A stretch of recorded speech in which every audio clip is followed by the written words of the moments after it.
ძალიან ბევრს ვფიქრობდით ამაზე, როგორ გაგვეყო თეთრი და შავი საქართველო, ისე რომ გაგვეყო როგორც არის გაყოფილი საქართველო დღეს. მოდი ვნახოთ შავი საქართველოც რა.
ეგ არის რა, ესე ჩავი საქართველო და ალბათ ძალიან დამაფიქრებელია ეს ყველაფერი რა.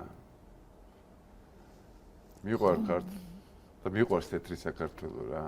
მიყვარს ქართველები და მიყვარს ეს ტრადიციები და ეს სპორტსმენები და ეს ხელოვანები და ეს ზღაპრის ნაცარქექია გმირები, ზღაპრის გმირები და სილამაზემ. ყველაფერი მიყვარს რა რაც აქ არის ხო თეთრ საქართველოში რა.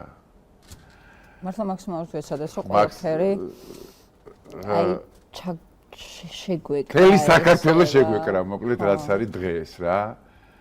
და ღმერთ მაქნას და ღმერთო დიდი მადლობა რომ თეთრი საქართველო იმარჯვებს დღესდღეობით რა საქართველოში. და გაიმარჯვებს ყოველთვის, იმიტომ რომ ღმერთი არის ჩვენთან, იქ ღმერთი არ არის. არის და იყოს.